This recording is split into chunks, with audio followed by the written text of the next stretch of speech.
En quittant Dakar pour une tournée politique de 72 heures dans la future commune rurale de Ogo, l'ex-directeur général de l'ARTP, Aboulo, ne s'attendait certainement pas à un accueil aussi populaire dans son fief politique. À la tête d'une forte délégation, l'ancien ministre de la Communication et non moins responsable politique de l'APR dans le Guénard a eu tout simplement droit à un accueil exceptionnel. Escorté à l'entrée de la région de Matam par des jeunes en moto Jakarta et une foule immense, jusque dans son village natal à Sinthiou Garba, Aboulo était visiblement aux anges, ravi de retrouver les siens. Amen mbiya on jarama. Amen ñaago on kadi yaafuya. Ngati mbaɗani gila subaka kon wadɓe mobilisé haɗon dari haɗon jaɓɓo ministre Aboulo e délégation mum. Aboulo mi jonnata koye haala. Sa yi ɗum ɗo ganda mbiya alhamdulillah. Alhamdulillah ngati hande hay so Sénégal fof rendi eni jinguma hande nokkuma diwan ma holli hono wonde kala fo jengiɗo mo jengi wuro fof. Premier tour de Macky Sall ari ɗo nder comité rural o ari ɗo e galle mabɓe ɗo e galle he Macky Sall ari ɗo mais nde ari ɗo nde hooti mawni ko woni jom wuro ngo noddama e juɗɗe laamu hol sababu e ɓe gacca opposant on en arɗo e galle makko o ala droit jippinde opposant en tant que chef de village o ala droit jippinde opposant e galle makko o wiya jippinde opposant e galle o minen jiiɗi may baba ko e galle he jeeya so addi koɗo makko jipporo galle he ɗum woni premiére ko fuɗɗi yiide caɗele e nder hen eyyi kanko Aboulo aduna o fof seedima ɗo enna ko wonɗo ko won wonɓe ɗo duuɓi kewɗi hono ko Aboulo golli ko wonɓe ɗo ɓe hay goto gollayni kade koye makko min gondi wuto hul dendagal belneɗo koye makko wondi kala ko yiɗi ko ɗum min jiiɗi kala ko añi ko ɗum min gañi kanko holli ɗum kanko golli ɗum min keeɓe makko teddugal forage o ko Allah addi ɗum kanko addi kuura belnede kanko Allah addi kanko addi forage hommo gasi ko Allah addi kanko addi forage Janjoli uddanoma joni nenama he londe sababu o kanko nde wonno minen mawɓe amen ƴetti politique gila 1962 faade ñalawma hande min meeɗa yiide gartam sonade nde kanko ndo naati e junggo politique ndo naati kadi o wi kadi wasa kodde ko junggo makko ñaamo kadi no o wino ni ko noon kadi o waɗiri o hennani min caggal minen kadi min gandi ko kanko rewata min ñamade kono minen min dewani mo ñamade kala fodde ndo foddatno min jiiri ɗum guitaɓe min kala ko min keɓani makko tawra mara wondi ko ala jumma kono kanko ala ko añani min hen kala gollal moƴƴal ngal o golli min jii hande ko ɓurno wonde haaju amen ko kuura min keɓi hande min jiiɗi watto hen ko fate safara saabu sa wi gurdam wiyata ko hôpital ko ɗum ko woni safrodde ɗum ne min kalni so Allah tagui ballal min gandi to Aboulo ɗo kala ko wone junggo Aboulo sattani min keɓat saabu o wona hasir Abou noon ko Abou wasa kodde ko Abou Sinthiou Garba ko Abou Janjoli ko Abou Sinthiou Garba minen noon yo andu hanke heccanke ɗo min gonno ha hande ko ɗo min goni hay ko wona ɗum ɗo wonko aɗi ɗum ɗo ɗum ne wonno hakkude wasa kodde Sinthiou Garba wuro ngo fof belnayde ko kartal gotal ko caggal makko woni so Allah jaɓi kala ko yiɗi ko ɗum min mbaɗata e hakkude leydi asman ala darto ɗo wiyani tewi belnayde gaga Aboulo mi wuuri président Macky Sall somo yiɗi dañde diwan o yo jaggu Aboulo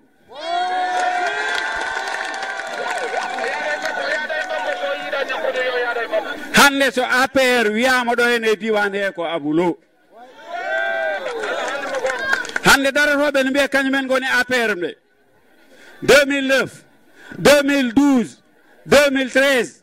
fo élection ngaji gandanɗa hoore ma kañumen fo doole mumen milliard uji mumen e auto uji mumen o fo mbaɗi te soɓe dañino sagoji mabɓe Macky Sall wonta président ko Aboulo woppi ɓuuɓol muɗum woppi palasuji mum woppi gandanɗa hoore ma Allemagne no wayi welde wurde ni wi aha min de président Macky Sall mami yaha to nguleyki to mami yaha to leydi to mami yaha to poussiére to pour walludemo te nde waɗi ɗum de Macky Sall yi résultat adduno min ɗo tan ko yidde ƴewde liggey forage o ɗo yara yidde ƴewde aussi chantier o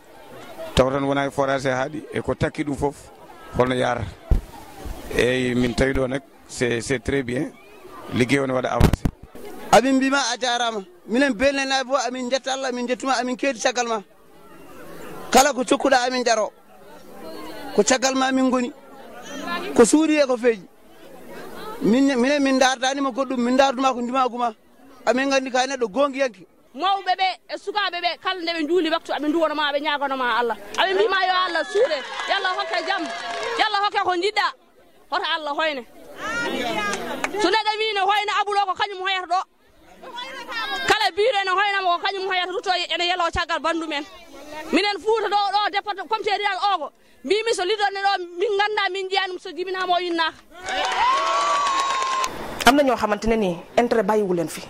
ñu ngi dem ak seen ngor ba tey wax dëgg fa yàlla Aboulo tey daanu mel ni yaa daan ñi bëgg lu baax rek a ko topp ñi doon folklore nag xëy na ñoom doon nañu xaar loolu ci moom ndax am nañ fi ñoo xam ne sax defuñu fi ñaari salaamaaleykum waaye buñ duggee ci dëkk bi poussière bi dañu bëgg a rey pënd bi dañu bëgg a rey jaxase bu la verse fii. Cette tournée politique qui n'a pas été de tout repos a permis à l'enfant de Sinthiou Garba de sillonner le temps d'un week-end la quasi-totalité des hameaux et villages de la commune rurale de Ogo. Accompagné de ses principaux lieutenants, le Djambouro de Sinthiou Garba a mis à profit son séjour dans le Guénard pour effectuer plusieurs visites de chantier, histoire de constater de visu l'état d'avancement de certains ouvrages d'art de la localité, notamment la centrale solaire de Belnaïdé. Ça, c'est une centrale de 30 MW. C'est une centrale hybride à base de solaire. La production se fait par des panneaux solaires qui sont dehors. Nous avons ici 74 panneaux de 230. Ici, c'est le local technique. Nous avons 150 batteries de 2 volts, 300 ampères. Nous avons derrière vous des onduleurs et des modules chargeurs. Aussi, il y a un groupe de 30 kg derrière. On va l'utiliser comme la Sénélec. C'est des abonnements qu'on va faire, on va distribuer dans les maisons. La même centrale a été construite à Rombo et une autre sera réalisée à Garli. Nous sommes juste venus visiter le chantier de la centrale solaire qui est aujourd'hui financé à travers l'ASER par les partenaires techniques du Sénégal et réalisé par l'entreprise de mon ami et frère Abdoulaye Ba, avec qui j'ai fait les humanités en Allemagne et aussi à l'Université de Dakar. Je tiens ici à le remercier. Je remercie aussi le président de la République, le président Macky Sall, parce que tout ce qu'on fait ici, dans cette zone, tout ce qu'on fait dans la communauté rurale, entre dans le cadre de sa vision, entre dans le cadre de ses projets. Ce périple a ainsi permis à l'ex-directeur général de la RTP de s'enquérir des différentes doléances des populations de la commune rurale de Ogo. Nous avions sillonné toute cette zone pour recueillir les doléances. Et les doléances les plus vraiment urgentes se résument dans 3 secteurs. Il s'agit de l'adduction d'eau, il s'agit de l'électrification de certains villages, il s'agit de l'érection de certains collèges en lycée ou de la construction de nouveaux collèges, mais aussi il s'agit de construire certains postes de santé et de centres de santé ou transformer certains cases de santé en postes de santé. Sans oublier les projets des femmes pour le jardinage, les projets des femmes pour se prendre elles-mêmes en charge. À noter qu'au cours de cette caravane de l'espoir dans le Guénard, Aboulo a brisé l'omerta en se prononçant pour la première fois sur les événements de Ogo qui avaient été ponctués par l'enlèvement du mandataire de l'APR. L'ex-directeur général de la RTP, niant en bloc toute implication dans cette affaire, a cependant invité tous les responsables politiques de Ogo et même au-delà à s'unir autour de l'essentiel pour assurer une victoire éclatante à la coalition Benno Bokk Yakaar au soir des élections locales du 29 juin prochain. Moi, je ne suis en rien mêlé dans cette histoire. Je ne suis pas le commanditaire, je n'ai pas été au courant et je n'encourage pas aussi ce genre d'action. D'ailleurs que je condamne. Je reste un militant discipliné. Dès l'instant que la liste porte le nom de Benno Bokk Yakaar, qui est porté par le parti l'Alliance pour la République, je resterai discipliné et je ferai tout pour que l'APR gagne partout où je peux apporter mon soutien.